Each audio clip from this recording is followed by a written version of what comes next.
그렇죠? 네. 온라인으로 이 자리를 사모하면서 예배를 드리는 성남주일교회 성도 여러분에게도 진심으로 감사하고 인사를 드립니다. 온라인 여러분 잘 계시죠? 건강하세요. 아프지 마시고. 예, 거의 다 된 것 같아요. 거의 다 되고 오늘 내일 좀 발표가 있을 것 같은데 곧 다시 뜨겁게 예배할 때가 오리라고 믿습니다. 그동안 몸 관리 잘 하시고 더 신앙적으로 뜨거워지시기를 다시 한번 부탁을 드립니다. 돌아보면 지난주 역사상 가장 초라한 부활절을 보냈어요. 맞죠? 가장 초라한, 우리 한국 교회사 안에 이런 초라한 부활절은 없었던 것 같아요. 저희도 처음 있는 일이라서 마음이 무척 아팠습니다. 목사로서는 더 힘들었어요. 예전 같으면 성가대 칸타타도 있고, 그렇죠? 칸타타 하고 또 부활절, 주일학교에서는 부활절 계란도 나누고 카드도 나누고 아름다운 감격이 참 여기저기서 복받쳐 올랐는데 이 코로나 때문에 중단되다 보니까 무슨 마음이냐면 꼭 숙제 안 하는 학생 같아. 숙제 안 하는 학생 같아. 그리고 또 군대에서 임무를 받았는데 임무를 완성하지 못한 그런 것 같아요. 무슨 경기에 나가가지고 이기고 돌아온 게 아니라 지고 돌아온 사람처럼 마음이 부담스러웠던 지난 한 주간이었던 것 같습니다. 제가 참 정말 염려하는 것은 이런 것을 통해서 신앙에 퇴보가 있지 않겠나 싶은 거예요. 질병까지 와가지고 흔들어대니까 그렇지 않아도 연약했던 마음과 신앙의 토대들이 흔들리고 그래서 미래 교회는 어떻게 될까, 우리 성도들의 각각 개인의 신앙은 어떻게 메말라가지 않을까라는 그런 두려움이 있었습니다. 그래서 그런지요, 신불신 간에 믿는 사람이 안 믿는 간에 다 이 코로나 전과 코로나 이후가 어떻게 될까, 이것에 대해서 막 토론도 많고 유튜브에도 많은 글들이 올라와 있더구만요.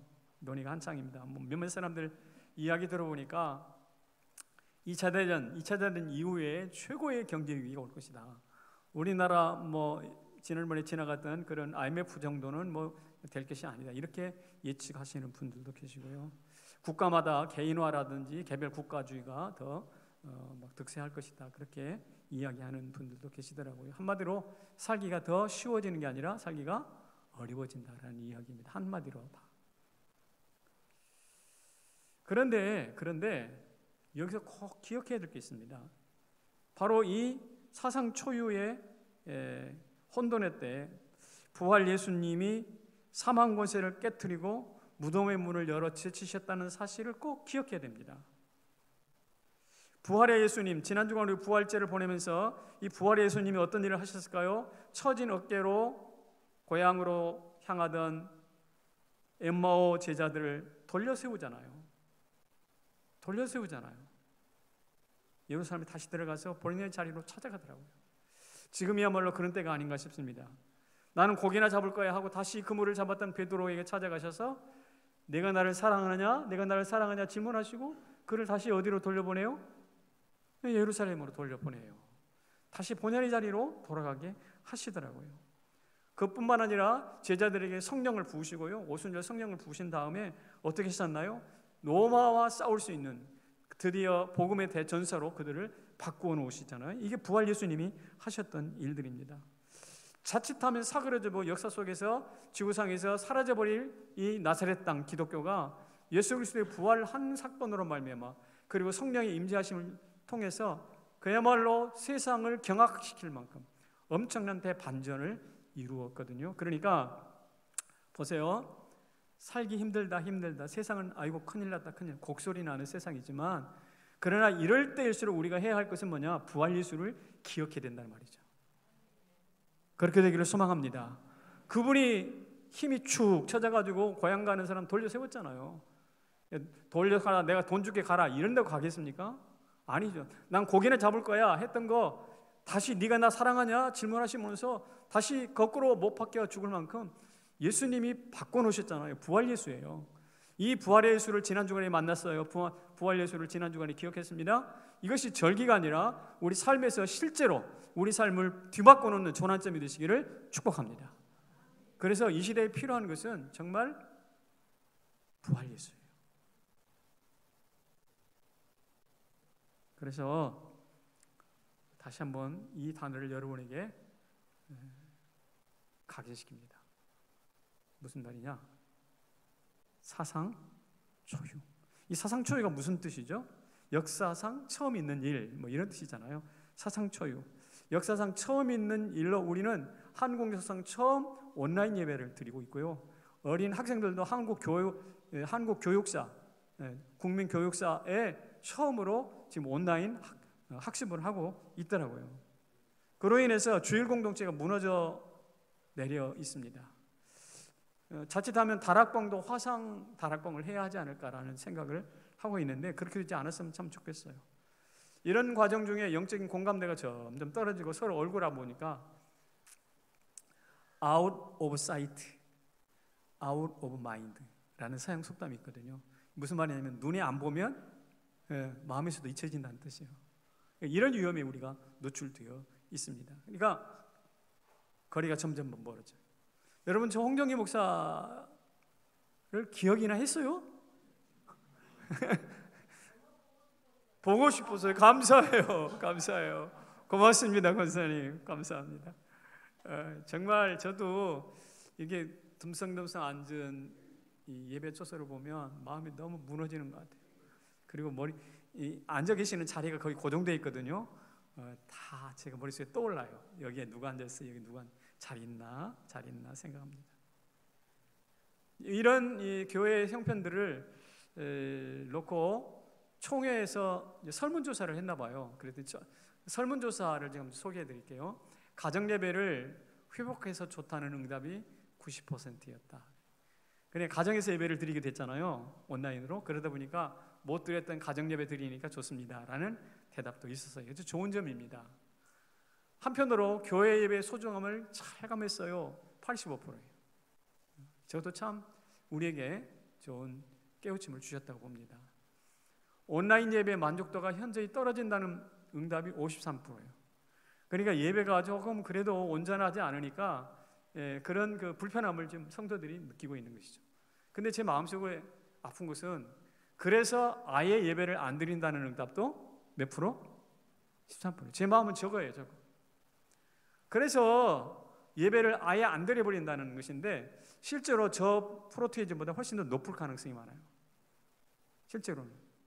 예배 안 드린다는 사람이 다 설문조사 쓰지는 않거든요. 그렇잖아요. 그러니까 실제로 제가 볼 때는 저희 한 20%, 30% 정도 드릴지도 있겠다는.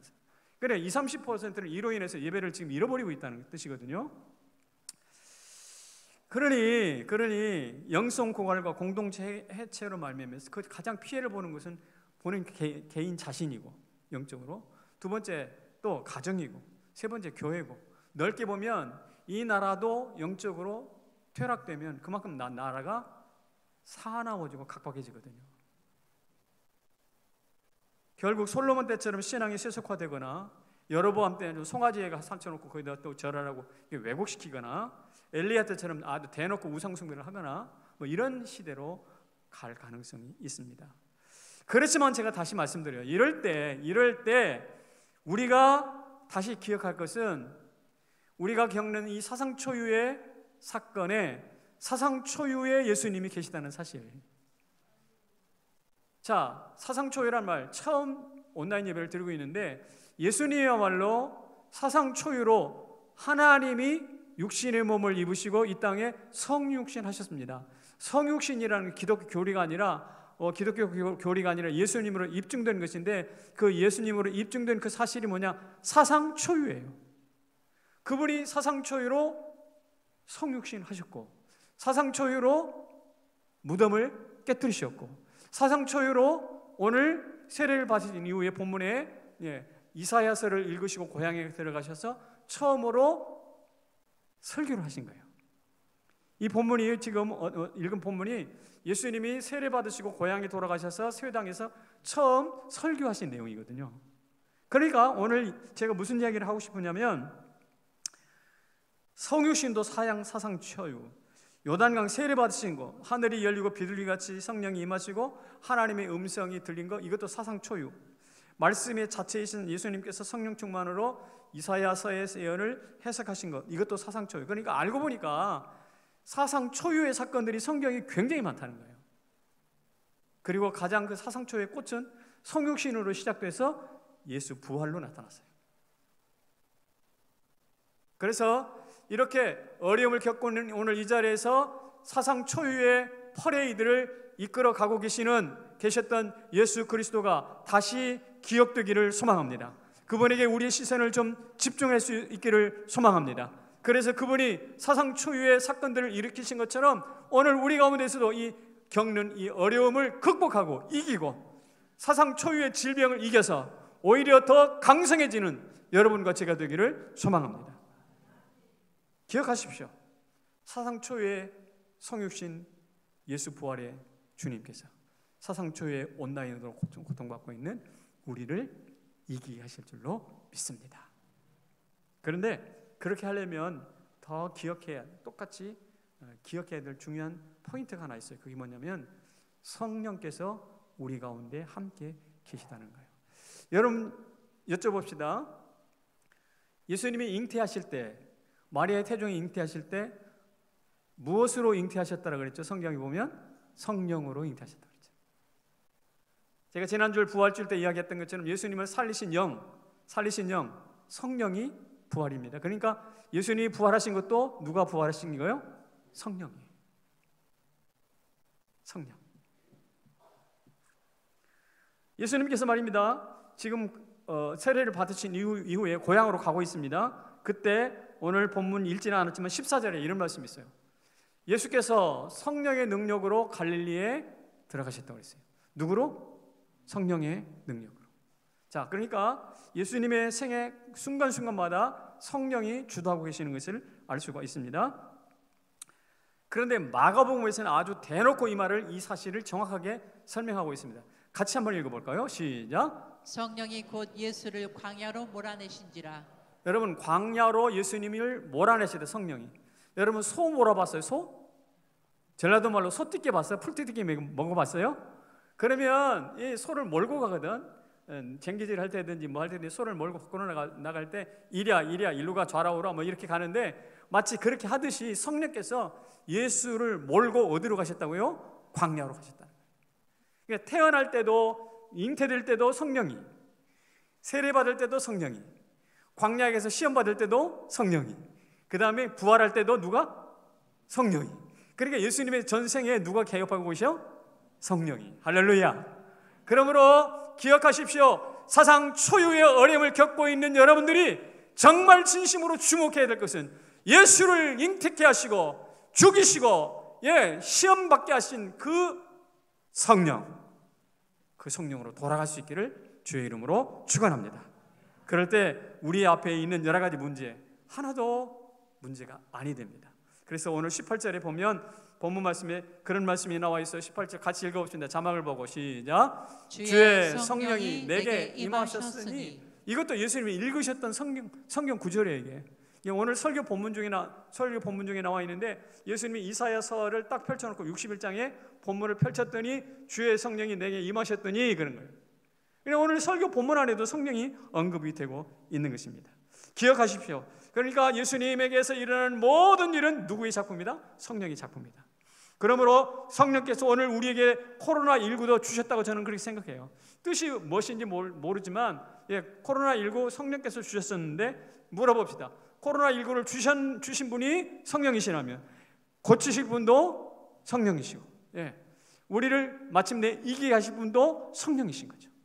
그래서 오늘 이런 어려운 가운데 우리의 방패가 되시고 우리의 동행자가 되시고 우리의 보혜사가 되시는 성령 하나님께 다시 한번 여러분의 시선을 주목하시기를 바라는 것이죠. 요즘 엊그저께 선거했죠. 여러분 선거해가지고 또 싸우지 마세요. 누가 몇 표를 얻었다, 얼마 몇 석 국회의원이 어땠다 이런 걸 가지고 싸우지 마세요. 부탁입니다. 그것 때문에 싸우는 것은 성령께 관심이 없다는 뜻이야. 자, 무슨 말 하고 싶으면 많은 정치인들이 떨어졌어요. 원로들도 상당히 많이 떨어졌더라고요. 그런데 누가 그런 평가를 했어요. 이번에 선거 떨어져서 물러나게 한 사람이 누구냐? 옛날에 서태지한테 환호했던, 당시 그때 X세대로 불렀는데 서태지에게 환호했던 지금 40대들이래. 40대가 3040이 투표를 해서 많은 사람들을 떨어뜨렸더라, 이런 이야기를 써놨더라고요. 그 신문에 보니까. 사람들은 물러간 사람을 기억하고 또 물러가게 한 사람들을 기억하는 거예요. 그런데 저는 그렇게 하면 안 된다고 생각합니다. 물러가게 한 사람도 물러간 사람도 그 배후에서 역사의 물결을 주장하시고 선거풍과 코로나를 통해서 이 한국을 지금 휘젓고 계시는, 몰아가고 계시는 누구? 성령이에요. 예수님을 광야로 몰아내신지라 했던 것처럼 오늘 우리를 선거의 열풍으로, 각종 질병으로, 지금 경제 위기로 우리를 지금 몰아가고 계시는데, 이게 뭐야? 이러면서 당황해가지고 제정신 못 차리고 이게 뭐야라고 비명만 지른다면 그 사람은 대단히 어리석은 사람이에요. 지금 우리 안에 누가 계시다? 성령 계신다. 성령.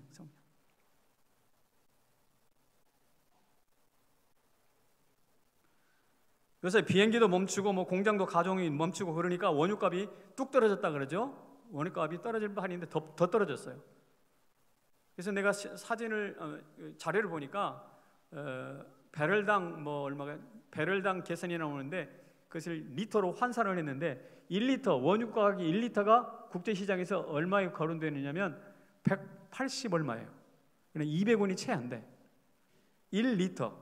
그럼 여러분 생수 한 병이 얼마요?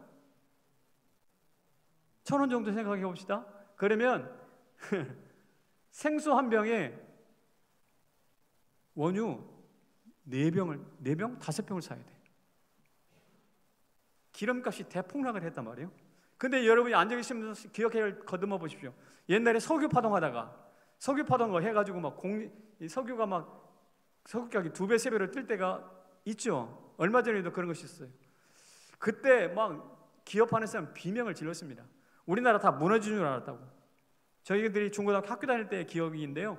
그때 석유 파동으로 엄청났는데, 여러분 기억하십시오. 누가 그 석유 파동, 그 비쌌던 석유를 지금 생수보다 더 작게 값싸게 만들어놨어요? 누굴까요? 미국이요? 사우디아라비아요? 러시아요? 누굴까요? 하나님이십니다. 하나님이세요. 성령이세요. 그분은 물이라고 그랬잖아요. 바람이라고 그랬잖아요. 불이라고 그랬잖아요. 제가 지난주에 설교했어요. 물처럼 말입니다. 역사하셔서 우리 가운데 씻어내야 될 것, 더러운 것들 다 씻어내십니다. 불처럼 우리 가운데 역사하셔서 마음속에 있는 것, 숨겨진 죄악들 다 불살라버립니다. 정결하게, 정화의 불이세요. 바람처럼 역사하셔서 바람처럼 역사하셔서 우리 가운데 호흡을 불어넣으시고 숨 막혀 있는 사람들에게 생수를 공급하시고 생명을 공급하세요. 저와 여러분에게, 코로나로 힘들어하는 모든 사람들에게 물처럼 바람처럼 불처럼 찾아오셔서 우리 이 나라를 몰아가시고 당신의 뜻대로 살려주실 줄로 믿습니다. 분명 그렇게 될 줄입니다. 우리가 성령 안에 있다는 사실을 꼭 기억하셔야 돼요. 농심의 회장이 신춘호 회장이라고 그러세요. 신춘호 회장님, 이분 살아계시는 건 모르겠는데 지금 살아계시죠? 근데 이분이 1960년대에 라면을 만들면서 이런 말을 했어요. 뭐라고 그랬냐면, 세계 어디를 가도 농심라면이 보이게 하라. 이분이 이제 라면 만들어가지고 조금 해외로 수출하기 시작하면서 그 영업하는 사원들에게 이렇게 훈시를 줬다고요. 세계 어디를 가도 농심라면이 보이게 하라. 그러니까 저 히말라야 산꼭대기에도, 저 남미 끝에도, 칠레의 끝에 가도, 어디에 가도 농심라면이 보이게 하라. 이런 사실을 가지고 수출을 박차를 가했는데, 지금 우리나라가 라면을 엄청나게 수출한대요. 그래가지고 뭐라고 평가를 했냐면, 언론에 이 라면은 식품업계의 반도체다 그러더라고요. 식품업계의 반도체다. 반도체는 우리나라 공업 물건 만드는 반도체 안 들어간 게 없잖아요. 그런 것처럼 식품, 이 사람이 먹는 양식 중에 뭐다? 반도체다. 이렇게 엄청나게 지금 수출을 하는 모양입니다. 그래서 저도 20여 년 전에 시내산에 올라간 적이 있거든요. 시내산에 가가지고 정말 제가 뭐 먹었냐면 라면, 한국 라면 먹었어요. 거기서 파는 사람이 있더라고요. 그러니까 지금도 말입니다. 지금도 저 히말라야 산 꼭대기, 융프라우 알프스 산 꼭대기, 거기 가면 다 농심나면 보이고 먹을 수가 있다는 것인데, 제가 말씀드린 것은 농심나무를 선전하려고 하는 게 아니에요. 우리는 그 땅에 보이려고 막 가지고 가잖아요. 그 땅으로 수출을 하고 억지로 끌고 가잖아요. 그런데 이미 거기 계신 분이 계셔. 이미 융프라우 저 알프스 산 꼭대기에 계신 분이 계셔. 이미 칠레 저 산 꼭대기 남극 끝까지 가 계신 분이 계셔. 이미 히말라야 산 꼭대기에 계신 분이 계셔. 이미 시내산에 계신 분이 계셔. 누구십니까? 무쇠오 부재하신 성령이 있어요. 그런데 문제는 거기 가서 농심나무는 찾아 먹으려고 해도 거기서 이미 계신 성령은 찾지 않더라는 것이지. 이게 인생의 어리석음이에요.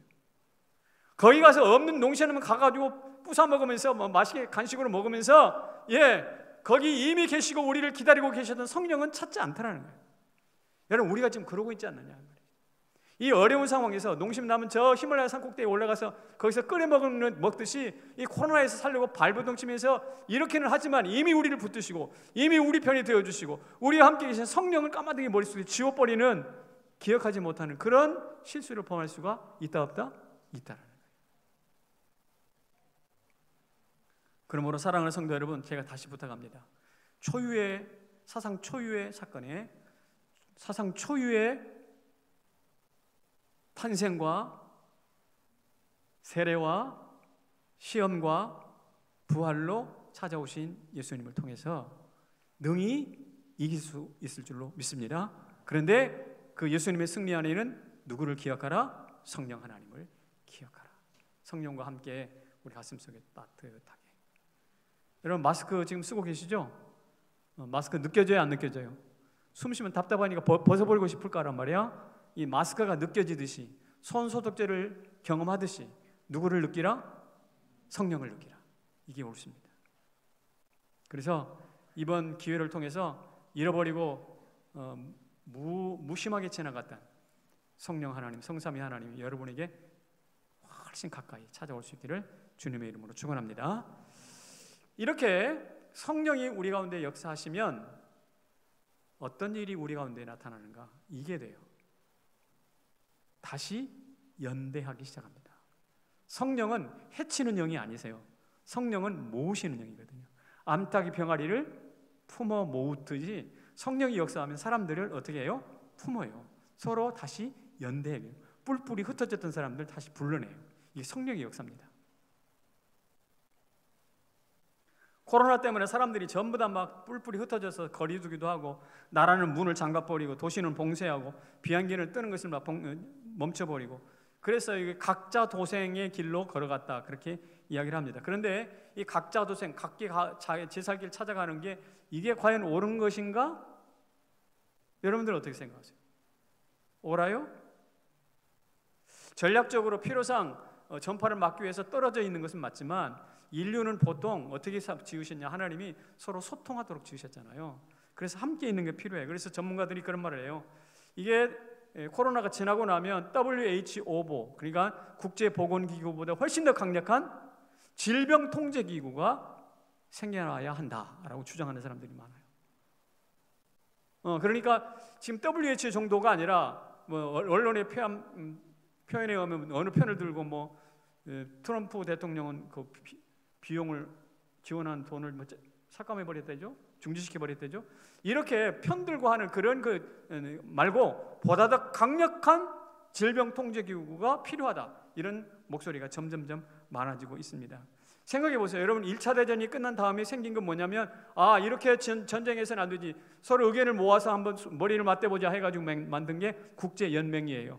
근데 국제연맹 만들었는데 또 2차 대전이 뻥 터졌잖아요. 2차 대전 터지고 나서 아니야 우리가 더 친근하게 더 똘똘 뭉쳐서 한번 머리를 망쳐보자. 그래서 유엔이 만들어진 거 아니에요, 국제연합이. 마찬가지예요. 이런 상황에서도 많은 사람들이 죽었잖아요. 지금 사망자가 한 10만 명 넘었죠. 10만 명이 뭐예요? 훨씬 넘었을 텐데, 여러분, 제가 말씀드렸잖아요. 1000명이 사상자가 나오면 그때 그것을 사고라고 하지 않고 변고라고 말하지 않고 전쟁이라고 붙입니다. 국제적으로 1000명의 사상자가 나오면 그것을 전쟁으로 붙어요. 근데 지금 몇 명이 죽었다고? 10만 명이 죽었어요? 그러면 이것은 전쟁 중에 대전쟁이에요. 엄청난 전쟁입니다. 이럴 때에 어떻게 되는가? 각자 도생하는 게 아니고 더 큰 강력한 연대가 필요할 것이다 라는 이야기입니다. 이것은 교회 안에 마찬가지예요. 여러분과 저도 이런저런 이유 때문에 집에서 예배드리는 것도 괜찮네 그러면서 주저앉아 있다 보면 이게 은근하게 중독이 되거든. 그러면 또 연대, 하나님이 주신 이 성령의 하나로 묶어가시는 이 연대가 느슨해지기 시작합니다. SK에서 이런 말을 했더라고요. 광고에, 신문 광고 한번 보신 적 있을까요? 사회적 거리는 멀어져도 마음의 거리는 더 가까워지고 있습니다. 이거 꼭 제가 좀 하고 싶은 이야기지. 우리 사회적 거리를 두고 있지만 마음은 좀 더 가까이. 그래서 어느 목사님이 설교할 때 이렇게 하셨더라고요. 사람들이, 성도들이 안 오잖아요. 제가 보셨어요? 네, 제가 뭐냐면 성도들 하나도 없는데 성도들 사진 한 사람 다 녹화를 해가지고 거기다 해놨어. 저도 저렇게 하고 싶은 마음이 굴뚝 같았는데 그래도 우리 교회는 소통이 좀 비교적 잘 되는. 여러분 엊그저께 무슨 그 카톡 하나 받으셨어요? 제가 보낸 게 있는데 이거 받으셨어요? 보고 싶어요. 우리 현 전사님이 일필휘주로 국전 작가가 쓴 거 아닙니까? 보고 싶어요. 홍정희 목사 땅 찍어가지고.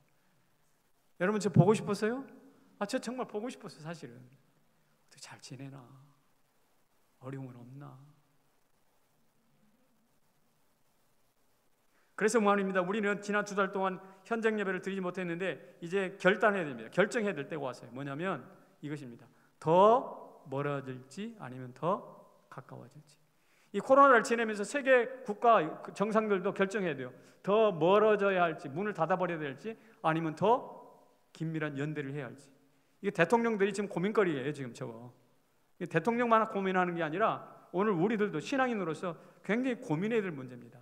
저는 그렇게 생각합니다. 성령은 우리를 더 멀어지게 하는 영이 아니라 어떻게? 가까이 품어주시는 영. 암탉이 병아리를 품듯이 품어주시는 영이잖아요. 따라서 우리도 이 코로나 지나가고 나면 성령 안에 있다가 더 뜨겁게 가까워질 수 있기를 축복합니다. 예, 제가 산책할 때 목련나무가 몇 그루가 서 있어요. 목련꽃이 피면 정말 그 주변이 환해지잖아요. 눈이 막 확 시원해지고 너무 아름답잖아요.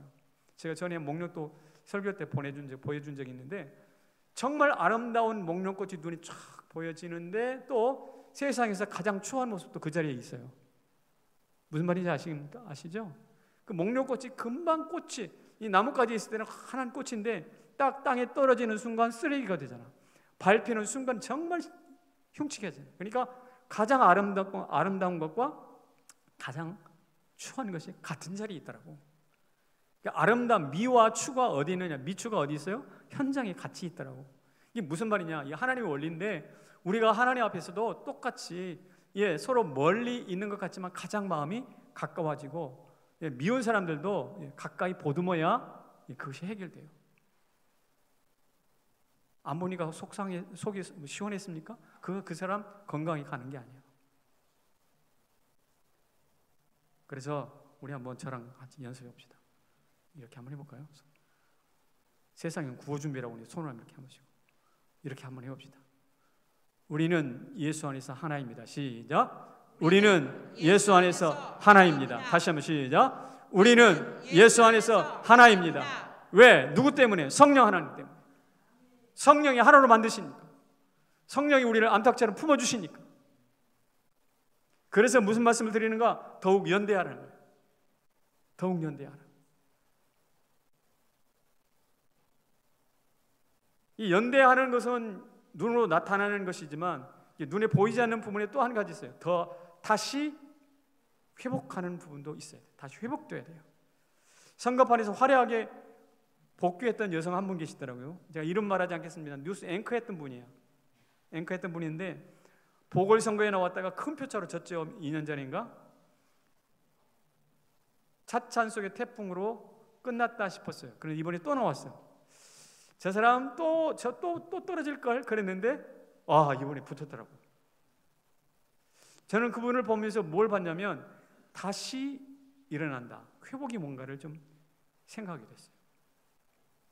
근데 그것이 선거표로 하는 것 같지만 성령 안에 있는 사람은 그게 일상이야.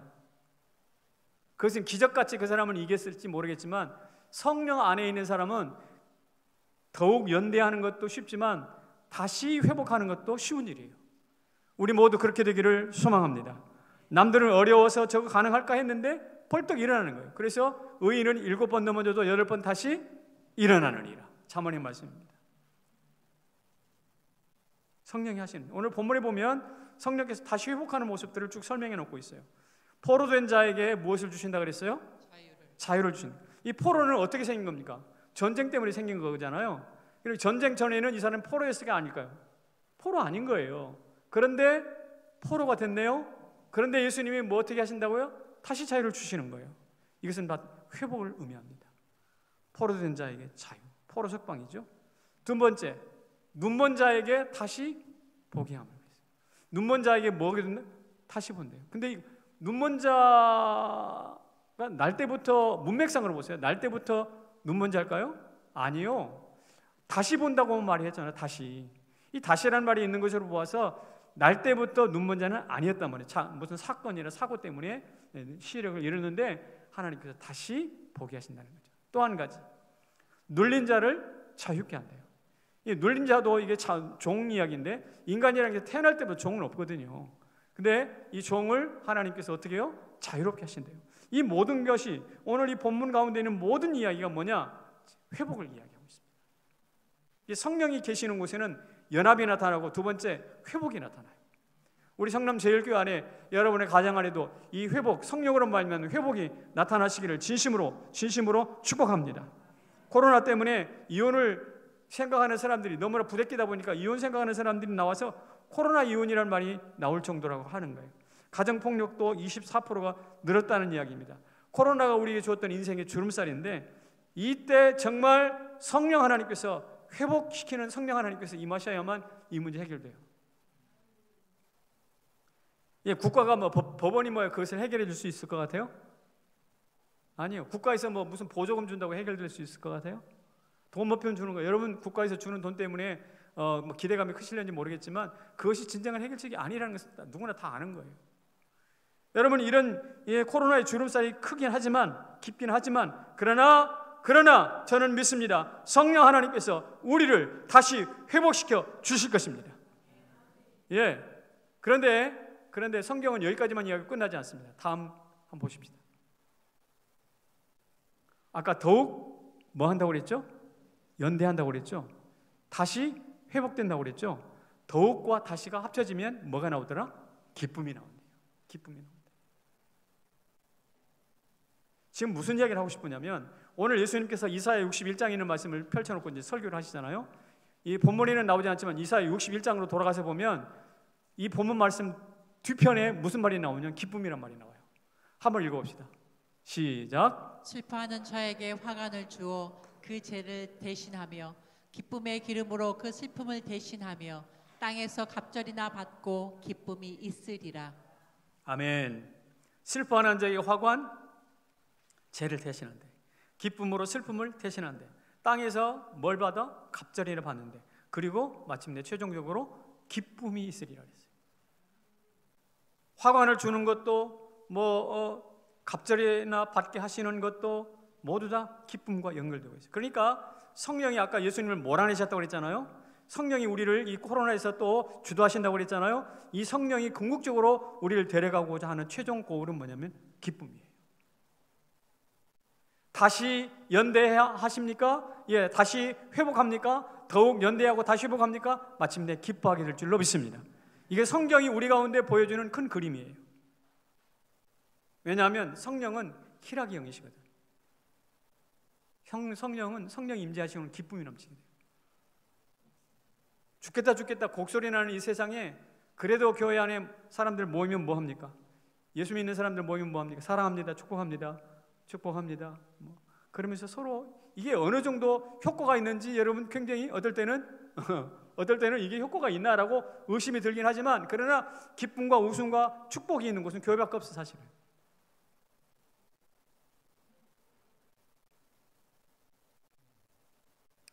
제가 고등학생들을 지도하던 때가 있었거든요.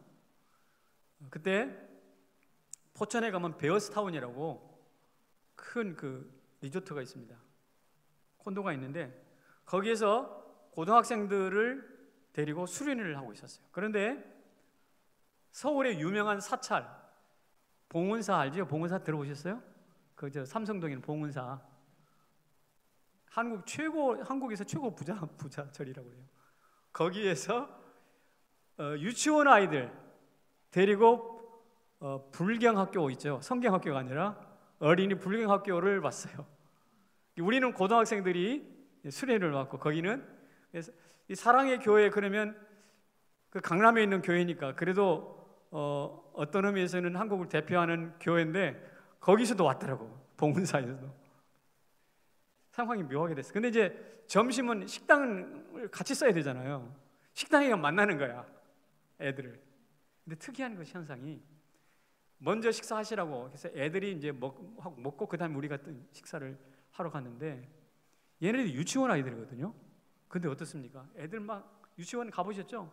제잘 시끄럽고 왔다 갔다 하고 막 얼마나 곰살 합니까?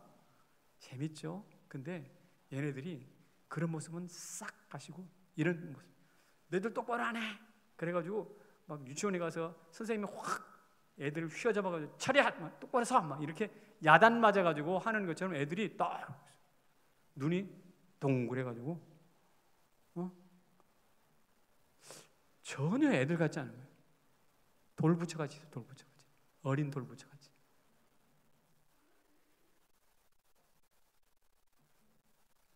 저는 참 이상했습니다. 어떻게 저러지 애들이? 어떻게 애들이 저럴 수가 있지? 그랬는데 우리 학생들이 딱 이제 밥 먹으러 문을 열고 오니까, 애들은 고등학생들 산만이 덩치가 큰 아이들인데 뭐 웃고 떠들고 소리치고 노래하고 막 춤추고 그런 애들 없지만, 하여튼 기쁨 충만이야. 소리 충만, 잔소리 충만이야. 분위기가 싹 바뀌어버렸어요. 제가 그때 순간 깨달았어요. 뭘 깨달았냐면, 한참 즐겁게 제잘거릴 아이들을 삶아놓은 시래기처럼 길을 빼버리는 불교와, 공부 안 하고 지쳐가지고 삶은 쓰레기 같은 고등학생들을 춤추고 노래하고 기뻐하게 만드는 기독교와, 누가 이길까? 누가 이 세상을 책임질 수 있을까? 그 생각을 했어요. 그래서 나름 이런 생각을 했습니다. 불교는 기독교를 대항할 수 없다. 저는 그 식당에서 제가 발견했던 귀중한 진리예요. 참선하고 뭐 이렇게 하는 것이 참 좋은 것이지만, 그러나 그것이 어쨌든 자라는 아이들에게 생기를 빼앗아가 버리는 것이라고 한다면, 그것은 이미 방법상 잘못됐어요. 그래서 일본 학자가 이런 말을 했다고 합니다. 법당은 뭐 같고 교회는 뭐 같고? 일본 사람이 직접 한 이야기예요. 저 말을 하나로 묶으면, 기독교인들이 있는 곳에는 싫든 좋든 뭐 옳든 그러든 간에 뭐가 있다? 기쁨이 있고 생기가 있다는 뜻이에요. 오늘 이 자리 우리는 이런저런 어려움 때문에 짓눌려가지고 와서 앉아있지만, 우리 예수 때문에 날 살리시고 날 이기게 하시고 나를 기쁨의 현장으로 데리고 가실 성령 하나님 때문에 웃으시기를 바라요. 환히 웃으시고 기뻐하시고 우리의 인도자가 되신 예수님 때문에 함께 춤출 수 있으면 너무나 좋겠어요. 강력한 그분은 희락의 영이시니까. 그래서 제가 이렇게 여러분에게 마지막으로 부탁을 드립니다. 다시 더욱 뭐한? 그렇지. 우리 성남제일교회 다시 더욱 왕성한 성남제일교회가 되기를 소망합니다. 예, 이제 2달 동안 막 식은 삶아놓은 시래기처럼 그렇게 됐다 하더라도, 이제 다시 식당에 들어가서 야 밥 먹자 하고 뭐 기뻐 뛰는 것처럼 오늘 우리가 그렇게 기뻐하면서 왕성한 교회로 다시 돌아갈 수 있기를 주님의 이름으로 축원합니다. 저는 기도해요. 주여, 코로나 이후 성남제일교회는 한국에서 가장 왕성한 교회가 되게 하여 주시옵소서. 이게 저만의 기도가 아니라 우리 모두의 기도가 되기를 소망합니다. 사회는 죽겠다고 하더라도 교회만은 뭐가 돼? 기쁨의 터전이 되기를 소망합니다.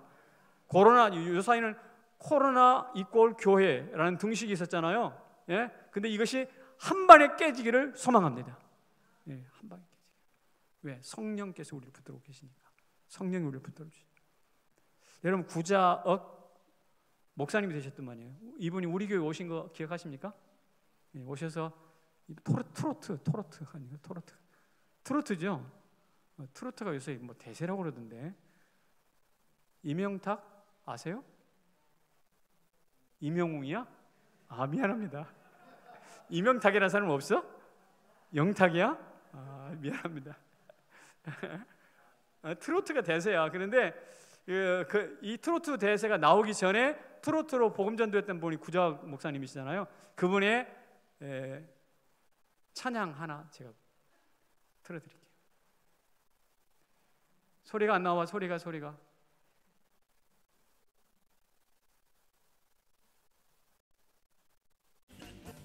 다시 처음부터 다시.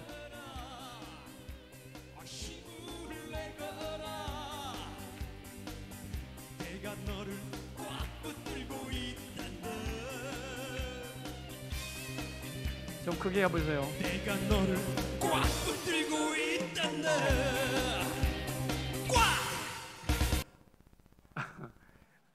자, 저기 우리가 내가 너를 뭐 한다? 꽉 붙들고 있단다. 성령께서 우리 붙들고 있다는 거예요. 어디에서? 코로나 중에서. 그러니 내가 너를 꽉 붙들고 있으니 이제 더 연합하고 다시 회복해서 더욱 왕성한 성남제일교회가 되어라. 이런 이야기입니다. 아멘이시죠?